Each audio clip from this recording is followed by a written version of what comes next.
I have a great time with my life, and I want to share it. I love living. I think that's infectious. It's something that you can't fake. Greatness is not this wonderful, esoteric, elusive, God-like feature that only the special among us will ever taste. You know, it's something that truly exists in all of us. It's very simple. This is what I believe, and I'm willing to die for it. Yeah. Period. It's that simple. I know who I am, and I know what I believe. I know who I am, I know what I believe. That's all I need to know. And that's all I need to know. So from there, you do what you need to do. Yeah. You know, and I think what happens is we make the situation more complex than it has to be. Because we're looking for complexity. There's got to be Absolutely. something complex to understand. It Right? can't be that easy. No. We didn't grow up with the sense that where we were was where we were going to be. You know, we grew up with the sense that where we were almost didn't matter because we were becoming right. Something greater. The separation of talent and skill is one of the greatest misunderstood concepts for people who are trying to excel, who have dreams, that want to do things. Talent you have naturally. Skill is only developed by hours and hours and hours of beating on your craft. I've never really viewed myself as particularly talented. Where I excel is ridiculous, sickening work ethic. You know, while the other guy's sleeping, I'm working. While the other guy's eating, I'm working. There's no easy way around it. No matter how talented you are, your talent is going to fail you if you're not skilled. Mm-hmm. You know, if you don't study, if you don't work really hard and dedicate yourself to being better every single day, mm-hmm. you'll never be able to communicate with people, with your artistry, the way that you want. So the only thing that I see that is distinctly different about me is I'm not afraid to die on a treadmill. You might have more talent than me, you might be smarter than me, but if we get on the treadmill together, right, there's two things. You're getting off first, or I'm going to die. It's really that simple. One summer, his dad tore down a brick wall on the front of his business and told 12-year-old Will and his 9-year-old brother to rebuild it, a job they said was impossible. It took them a year and a half, but they did it. And he said, now don't you ever tell me it's something that you can't do. You don't try to build a wall.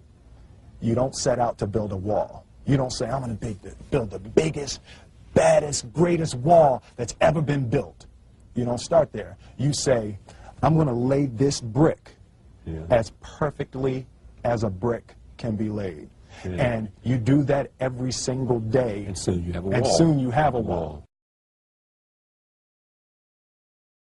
You know, it's an idea that my grandmother always had, that if you're going to be here, then there's a necessity to make a difference. She always instilled the responsibility, the spiritual responsibility that you have to make every group you come in contact with better. I want to do good. Yeah. I want the world to be better because I was here. I want my life, I want my work, my family, I want it to mean something. And it's like, it has, if you are not making someone else's life better, then you're wasting your time. You know, like your life will become better by making other lives better.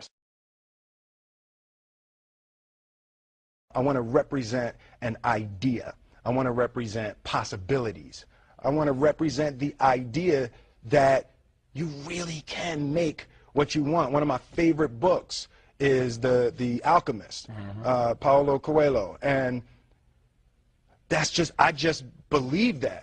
I believe that I can create whatever I want to create. The first step before anybody else in the world believes it is you have to believe it. There's no reason to have a plan B because it distracts from plan A. I think that there's a certain delusional quality that all successful people have to have. You have to believe that something different than what has happened for the last 50 million years of history. You have to believe that something different can happen. Confucius said, he who says he can and he who says he can't are both usually right. Being realistic is the most commonly traveled road to mediocrity. Why would you be realistic? What's the point of being realistic? Just put up a barrier. Yeah, I'm going to do it. It's done. It's already done. The second I decide it's done, it's already done. So now we just got to wait for y'all to see. It's unrealistic to walk in a room and flip a switch and lights come on. That's unrealistic. Fortunately, Edison didn't think so. It's unrealistic to think you're going to bend a piece of metal and fly people over an ocean in that metal. That's unrealistic. But fortunately, the Wright brothers and others didn't believe that. And it just seems like such a ridiculous idea to me to embrace the idea that it's not going to happen. That's not real for that to happen. As soon as you say it, now you just made that real. Our thoughts, our feelings, our dreams, our ideas are physical in the universe.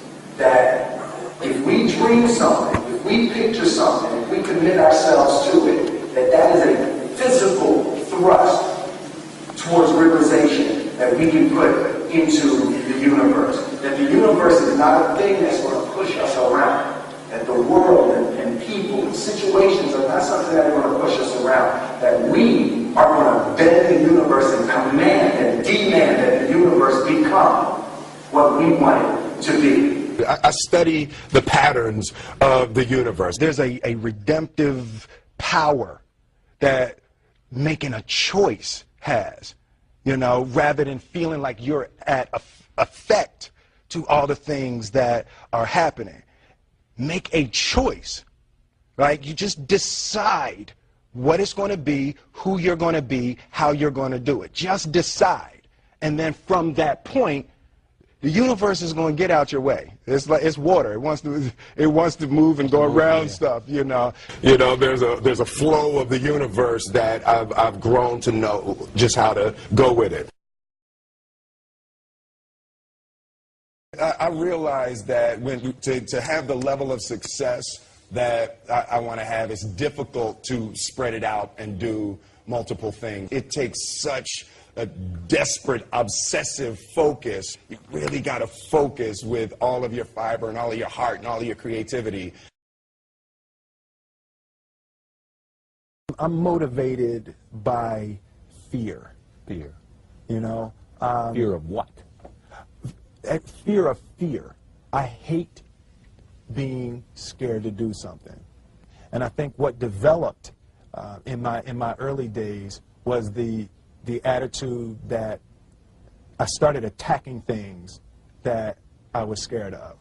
It was Franklin Roosevelt said the only fear you have to fear is fear itself. Absolutely. Remember that? Absolutely. Yeah. You can't be scared to die for the truth. The truth is the only thing that's ever going to be constant. Don't ever let somebody tell you you can't do something. Not even me. All right? All right. You got a dream, you got to protect it. People can't do something themselves. They want to tell you you can't do it.